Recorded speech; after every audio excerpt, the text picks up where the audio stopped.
The giving tree was a magnificent tree, standing altitudinous and proud in the heart of a lush timber. Its branches stretched out in all directions, furnishing a home for numerous catcalls and other creatures. Its thick box was covered in the dinghy that had been worn smooth by times of exposure to the rudiments. But what made the giving tree truly special wasn't its size or beauty, but its unvarying liberality. The tree was always giving to those in need, without awaiting anything in return. Its apples were juicy and sweet, and its leaves were soft and ambrosial. Its shade was cool and stimulating on a hot summer's day. Whenever a beast was empty or thirsty, it could count on the giving tree to give.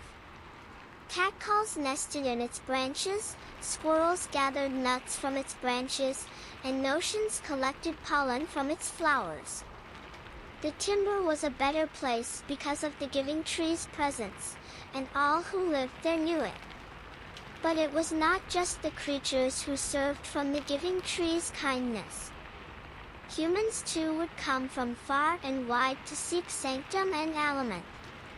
Trampers would break in its shade to rest and eat, and growers would gather its apples to take to request. And through it all, the giving tree no way wavered in its liberality, always ready to give whatever was demanded. For those who knew the giving tree, it was a symbol of stopgap and cornucopia, a memorial that in a world of failure, there were still those who gave without reservation. And for those who did not know it yet, it was a treasure staying to be discovered, a source of comfort and food in a world that frequently sounded cold and uncaring. In short, the giving tree wasn't just a tree, but a symbol of all that was good and noble in the world. And for those who had the honor of passing its liberality, it would always hold a special place in their hearts. The youthful boy stumbled through the timber, his bases painting and his stomach growling with hunger. He'd been wandering for hours, lost and alone, with no sanctum or food in sight. The timber was thick and dark, and he was beginning to lose stopgap when he saw a hint of light shining through the trees.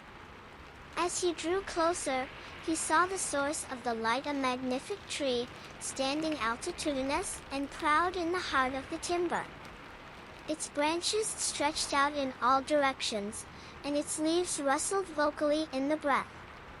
The boy felt a hint of a stopgap in his heart as he approached the tree, wondering if it might offer him sanctum and food. To his amazement, the tree sounded to smell his need, and it rustled its branches in a drinking gesture. The boy took a deep breath and stepped near, feeling the warmth of the tree's dinghy against his skin. He reached out to touch one of its leaves, and to his surprise, it felt soft and bendy, like a velvet bumper. The boy looked up at the tree, his eyes wide with wonder. He asked the tree if it could offer him some sanctum, food, and entertainment, and the tree responded with a gentle howl of its branches. The boy felt a swell of gratefulness in his heart as he settled down under the tree's cover, feeling the cool shade on his skin. As he sat there, the boy watched as the tree offered him its fruit, juicy apples that were sweet and stimulating. He ate his filler and felt his hunger dissipate, feeling better and further energetic than he'd in hours. He explored the tree, climbing its branches and laughing as he swung from one branch to another. He marveled at the tree's beauty and its liberality, feeling that he'd set up a friend and a retreat in the heart of the timber. And so, the boy stayed with the giving tree for hours, thankful for its sanctum, food, and entertainment. He felt a sense of safety and comfort that he hadn't felt in a long time, and he knew that he'd always flash back this tree and its kindness. For the boy, the giving tree wasn't just a tree, but a symbol of stopgap and adaptability, a memorial that indeed in difficulty, there was still virtuousness and beauty in the world. As time passed, the youthful boy continued to visit the giving tree regularly. He'd sit under its cover and talk to the tree, telling it about his life and his dreams. And every time he asked for a commodity, the giving tree would give it, without vacillation or complaint. When the boy demanded sanctum, the tree gave him its branches to make a house. The boy worked hard, gathering the branches and shaping them into a cozy little home. He felt proud of his achievement, and he knew that it would not have been possible without the giving tree's help. When the boy demanded food, the tree gave him its apples to vend. The boy would gather them up in baskets and take them to Request, where he'd trade them for plutocrats and other goods. He felt like a successful trafficker, and he knew that it would not have been possible without the giving tree's liberality. And when the boy demanded shade to rest in, the tree gave him its cool and comforting branches to lean on. The boy would stretch out and lounge in the shade, feeling the warmth of the sun on his skin and the soft howl of the leaves in his cognizance. He felt at peace, and he knew that it would not have been possible without the giving tree's kindness. As time went by, the boy grew into a man, but he no way forgot the giving tree and all that it had done for him. He'd visit it from time to time, sitting under its branches and flashing back to the happy times they had participated.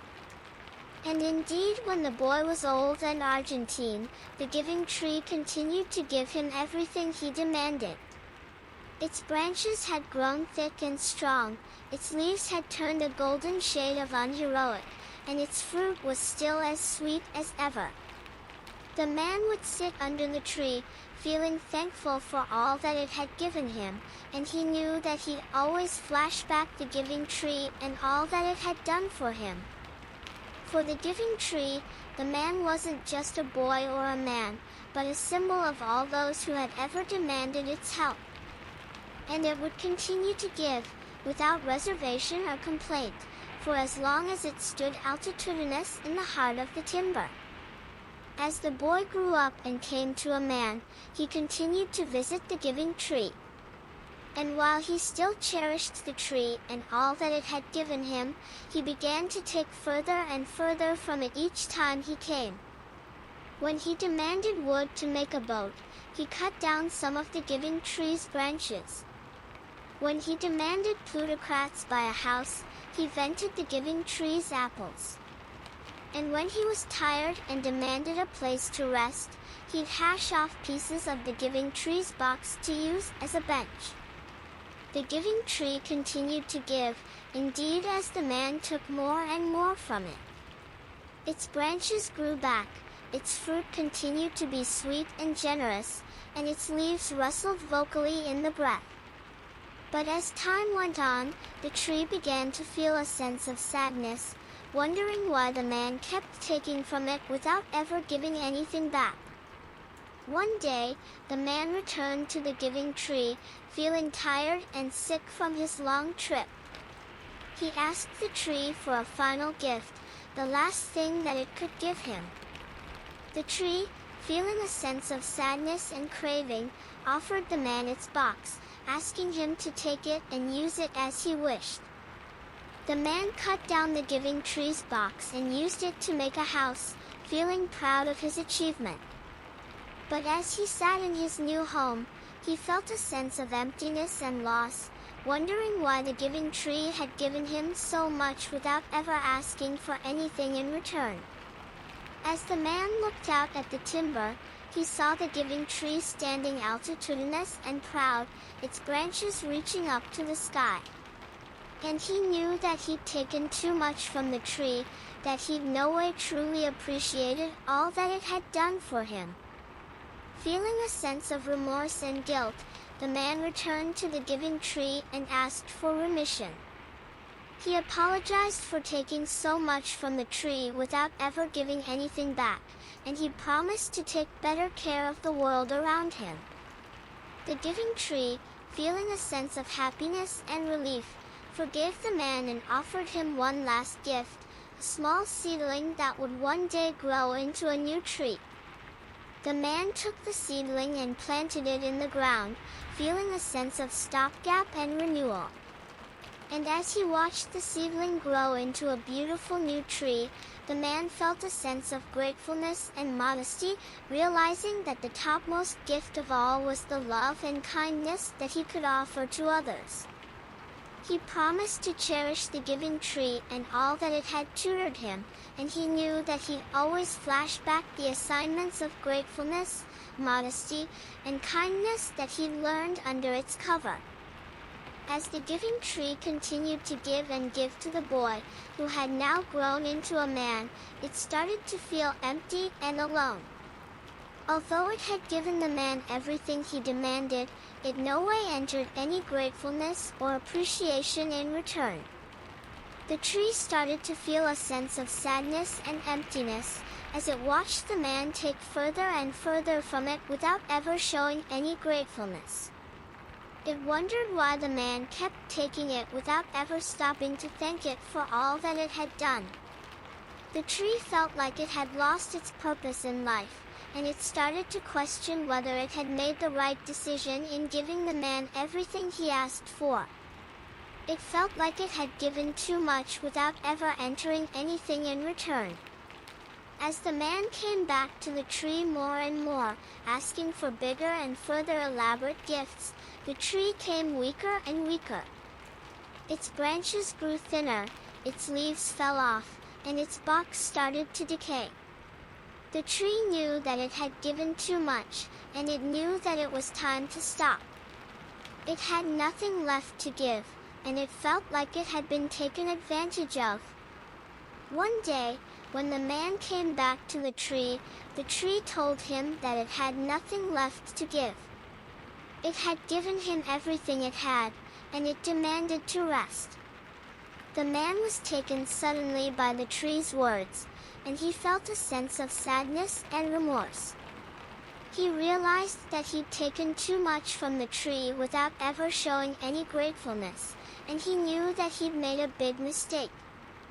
The man apologized to the tree, and he promised to make it up for it. He realized that he'd no way appreciated the tree's kindness, and he knew that he demanded to do commodity to show his gratefulness. The man started to take care of the tree, sodding it, and bringing it food. He also started to tell the tree how important he appreciated it, and he promised to no way take it for granted again. Over time, the tree started to grow stronger, its branches grew thicker, and its leaves grew back. It felt loved and appreciated, and it knew that the man had learned his assignment. And although it had given the man everything he asked for, the tree knew that the topmost gift it had ever entered was the man's gratefulness and appreciation. It felt a sense of joy and pleasure, knowing that it had made a difference in the man's life, and it knew that it would always be flashed back for its kindness and liberality. After times of taking from the giving tree without ever expressing gratefulness, the man eventually came to a consummation. He saw how important the tree had given him and how much he'd taken for granted. The man returned to the tree, but this time it was different. He was no longer the youthful boy who only allowed of himself. He was now a mature grown-up who was ready to take responsibility for his conduct. As he approached the tree, he saw the scars he'd left before. He saw the branches that he'd cut off, the apples he'd taken, and the shade he'd rested in. He was overwhelmed with guilt and remorse. He stood in front of the giving tree and apologized for all the pain he'd caused. He thanked the tree for all the gifts it had given him, indeed when he didn't earn them. The tree heeded the man's words, and it forgave him. It knew that the man had eventually realized the significance of gratefulness and that he'd learned a precious assignment. The man decided to take care of the tree, just as it had taken care of him all those times. He doused it, fertilized it, and defended it from detriment. He spent time with the tree, talking to it, and hearkening to its rustling leaves. As time went by, the man and the tree developed a deep and meaningful fellowship. The man learned to appreciate the simple effects in life, and he realized that the most precious gifts aren't the material bones, but the love and kindness we show to others. The man continued to visit the tree every day, and he always showed his gratefulness. He thanked the tree for its shade, its apples, and its love. He knew that he could no way repay the tree for all that it had given him, but he promised to try. And so, the giving tree and the man lived out the rest of their lives together, girdled by the beauty of nature and the power of gratefulness.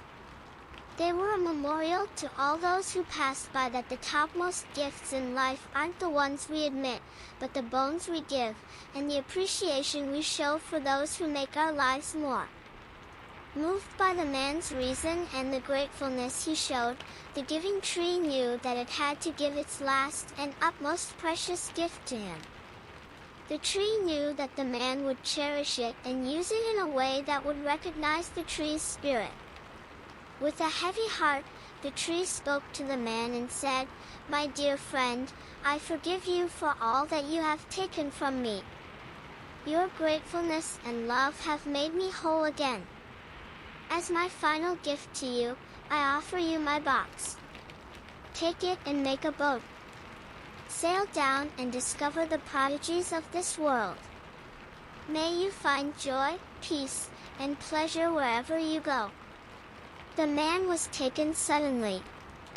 He hadn't anticipated such a generous and selfless gift from the tree. Gashes welled up in his eyes as he hugged the tree and thanked it for everything. The man spent weeks erecting the boat, using the giving tree's box. He sculpted it with care and love, knowing that it was the last gift the tree would ever give him.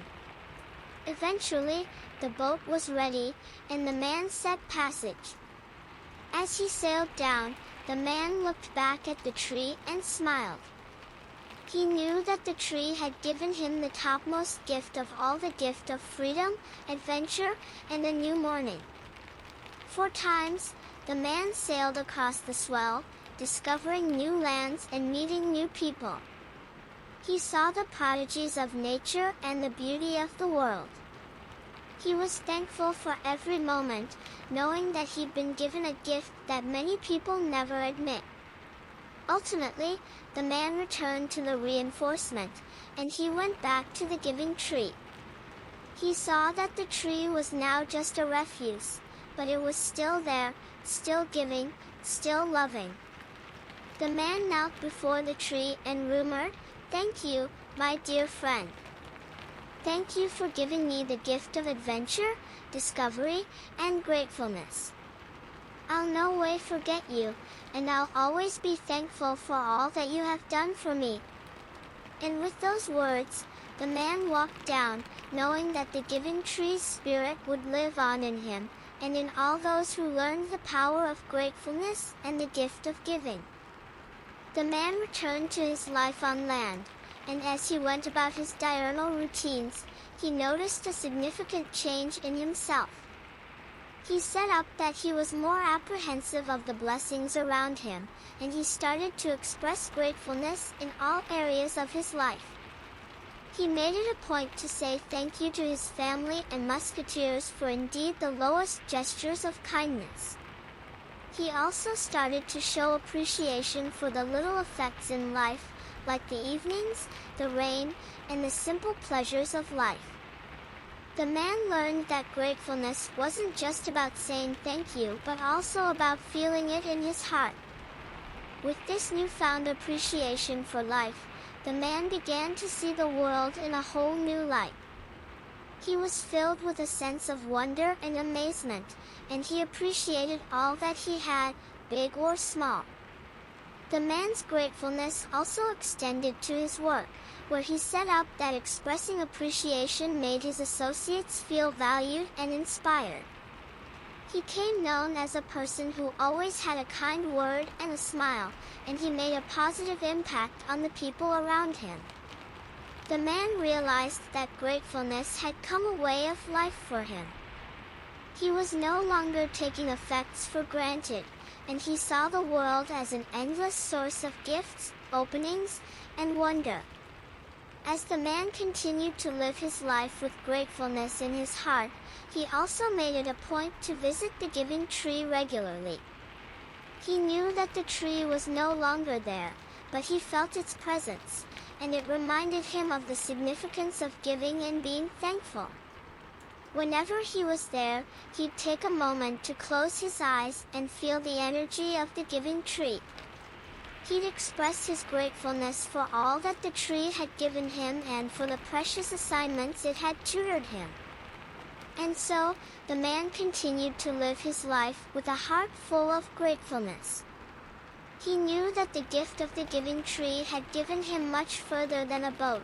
It had given him the gift of gratefulness and a newfound appreciation for life. As the man continued to live his life with a heart full of gratefulness, he felt a strong desire to give back to nature in the same way that the giving tree had given to him. He flashed back to how the giving tree had always been there for him, and he realized that it was time for him to do the same for others.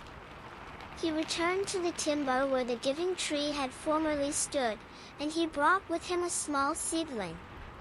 It was a symbol of his gratefulness, and he pledged to watch for it and give back to nature as the tree had given to him. The man precisely planted the seedling in the ground, and he pledged himself to tend to it every day.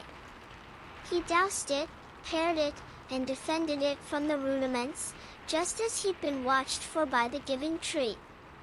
As the seedling grew into a tree, the man's gratefulness continued to grow along with it. He spent his days in the timber, tending to the tree and hearkening to the sounds of nature. He felt a sense of peace and pleasure that he'd no way known before, and he knew that it was because of the giving tree. The man's commitment to the tree was unwavering. He erected a small hedge around it to cover it from creatures and indeed slept under its branches at night, feeling its energy and gratefulness for its presence in his life. Over time, the man's tree grew altitudinous and strong, and it became a symbol of his love for nature and his appreciation for the gifts that it gives us. He watched as catcalls nested in its branches and small creatures sought sanctum under its cover. As he looked at his tree, the man felt a sense of deep satisfaction. He knew that he'd done commodity good for the world and that he'd recognized the heritage of the giving tree. He felt thankful for the occasion to give back and knew that it was his turn to be a source of light and love for the world. And so, the man continued to watch for his tree and to give back to nature in any way that he could. He knew that the assignments of the giving tree would always be with him, and he felt thankful for the gift of gratefulness that had converted his life. The man continued to tend to the youthful tree day after day, time after time. And just as the giving tree had done for him, the youthful tree began to grow and thrive. Its branches spread wide, its leaves rustled in the wind, and its roots dug deep into the earth. As the tree grew, it became a symbol of the cycle of giving and gratefulness in nature and life. The man watched as the tree handed sanctum and food to the creatures, gutted the air and soil, and gave back to the earth. The tree had come a part of the timber, and the timber had come a part of the tree. The man saw how the tree had grown from a small seedling to a potent tree, and he felt a sense of pride and gratefulness for the part that he'd played in its growth. He knew that he'd given back to nature, just as the giving tree had given to him, and that he'd recognized the cycle of giving and gratefulness in the world. The man continued to visit the tree, and each time he did, he felt a sense of peace and connectedness to nature. He knew that the tree was a symbol of the gift of life and that its growth and strength represented the power of gratefulness and giving in the world. And so, the story of the giving tree came full circle. The youthful tree grew strong, and it became a part of the natural world around it. It represented the cycle of giving and gratefulness in nature and life, reminding us of the power of these forces and the significance of recognizing them. The man smiled as he looked at the tree, feeling thankful for the assignments that it had tutored him. He knew that the tree would continue to grow, just as he'd continue to give back to the world. And so, the story of the giving tree would live on, a testament to the power of gratefulness and giving in the world.